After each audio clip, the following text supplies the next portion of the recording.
महाराज श्री से जुड़ने के लिए और श्रीमद् भागवत कथा, श्री राम कथा, भजन श्रवण के लिए लाल बटन को दबाकर चैनल को सब्सक्राइब करें। तो कालिदास जी महाराज ने कहा कि एक पतिव्रता नारी अपने पति के सिर को गोद में रख करके बैठी हुई थी, इसलिए कि यदि उसका सिर नीचे को झुका तो प्राण उसके निकल जाएंगे। उसी समय उसका लाडला सा, दुलारा सा, प्यारा सा, सुकुमार छोटा सा बच्चा, 1 वर्ष का बच्चा, घुटनों चलते चलते एक जमीन के अंदर में कुंड बना हुआ था और अग्नि, जिसमें आप जानते हैं ना दूध गर्म करते हैं गुरुशी, उसमें अग्नि जल रही थी।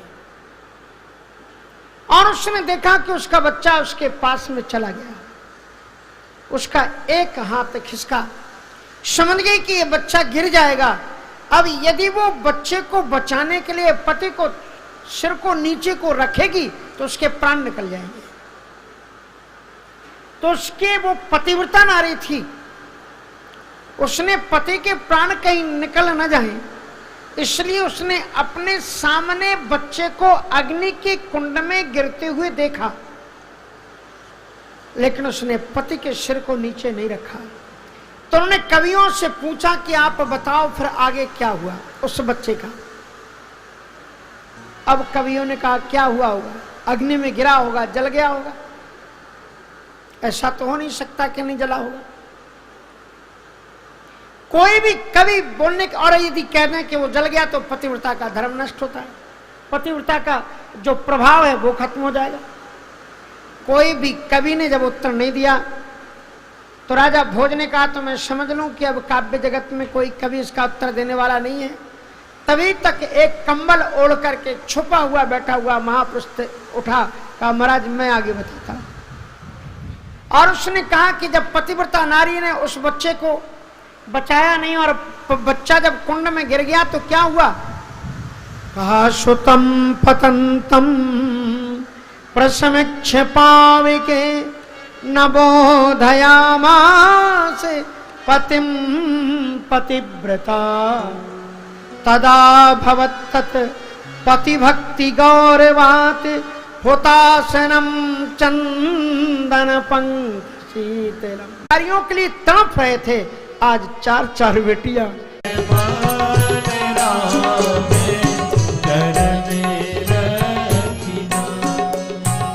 लक्ष्मण जी महाराज बल पर मैं आपके स्नेह रूपी दूध को पी करके बड़ा हुआ हूं, मां के दूध को पी करके मैं उस स्नेह प्रतिपाला में आपके स्नेह रूपी दूध को पी करके बड़ा हुआ हूं। फिर लक्ष्मण जी ने भी यही कहा कि यदि अगर आप लेकर के नहीं गए तो मेरे प्राण नहीं बचेंगे। और उसके बाद में राम जी ने वही बात उनसे कही जो सीता जी से कही थी। उन्होंने उनसे कहा तो फिर एक काम करो कि जितने जल्दी हो सके तुम भी तैयार होकर के आ जाओ। लेकिन इसके पहले उन्होंने बड़ी अच्छी एक बात कही कि ये जो लक्ष्मण के अंदर राम प्रेम है, ये जो राम प्रेम है यही संसार में वास्तविक अमृत है।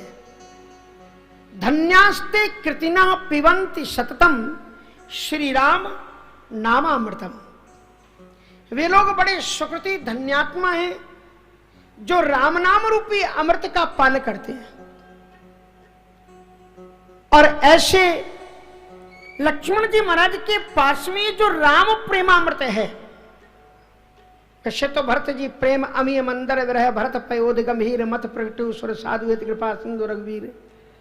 हमारे बड़े प्रिय आत्मन श्री मनोज शास्त्री जी, मनोज मोहन शास्त्री जी, श्रीमद् भागवताचार्य आप सभी जानते हैं। आइए बराबर। श्री राम जय राम जय जय राम।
भगवान श्री रामभद्र जी ने कहा, मन में सोचा कि जो लक्ष्मण जी के अंदर में राम प्रेमामृत है, कि जिसने ये राम प्रेमामृत तैयार किया, लक्ष्मण तो एक पात्र है, पर इस पात्र में जिसने ये राम प्रेम भरा है, यदि इस पात्र को उसके हाथ से ही लिया जाए तो ज्यादा अच्छा होगा।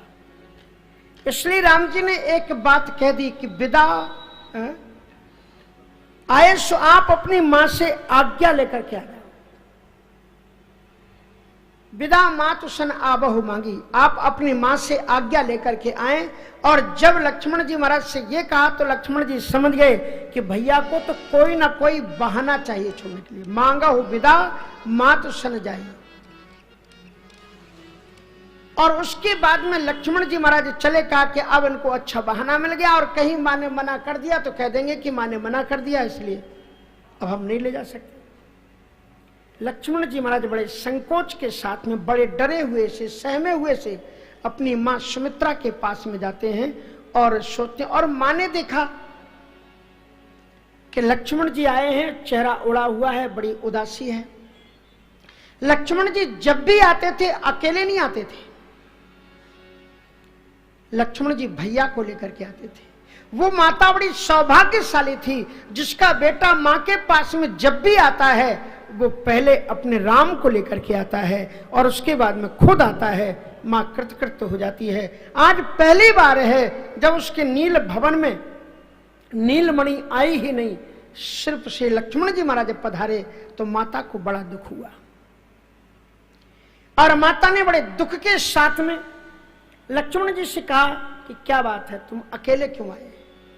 और फिर लक्ष्मण जी ने पूरा निवेदन उनको सुनाया कि भैया वन को जा रहे हैं।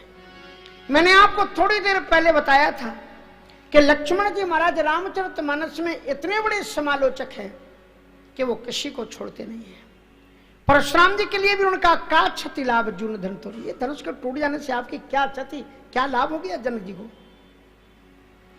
भरत जी को भी उन्होंने कह दिया कि तेऊ आज राजपद पाई। आपको बता चुके हैं सभी, किसी को भी उन्होंने नहीं छोड़ा। सभी की आलोचना की, पर लक्ष्मण जी की, आज लक्ष्मण जी का भी कान पकड़ने वाला कोई मिल गया। यदि उनकी गलती किसी ने निकाली तो उनके गुरु ने निकाली। क्या कह रहे हो तुम, राम वन को जा रहे हैं? बोले तो जो पैसी ये राम बन जाही तो अवध तुम्हारे काज कछुना। यदि तुम्हारे श्री सीताराम जी वन को जा रहे हैं तो तुम्हारा अयोध्या में कोई काम नहीं है। यदि वो वन के लिए तैयार हो रहे हैं तो तुम इस समय यहां क्या कर रहे हो? लक्ष्मण जी कान पकड़ करके अपनी मां के चरणों में बैठ गए। कहा कि मां, मैं अपनी इच्छा से नहीं आया हूं। भैया ने ही कहा है कि विदा मातुसन मांगा हो, विदा मातुसन जाई। भैया ने मुझे यहां पर भेजा। कौशल्या जी, सुमित्रा जी ने कहा कि तब तो लक्ष्मण तुमने डबल गलती कर दी। यही तुम्हारी परीक्षा थी और तुम परीक्षा में फेल हो गए। बचपन से मैंने एक ही बात तुमको पढ़ाई, वाल्मीकि रामायण में कहते हैं कि रामम दशरथम विद्धि माम विद्धि जनकात्मजाम अयोध्याम मठ भीम विद्धि गच्छ तात यथा। रामम दशरथम विद्धि, आप राम में ही अपने पिता दशरथ का दर्शन करें। और माम विद्धि जनकात्मजाम, जनक नंदनी श्री किशोरी जी में ही मेरा दर्शन करें। और अयोध्याम मठ भीम विद्धि, जंगल को ही सहस्त्रों अयोध्याओं के समान सुखद जान करके आनंद पूर्वक प्रस्थान करें। ये मैंने आपको बताया, लेकिन फिर भी मैंने शुरू से ही आपको बताया है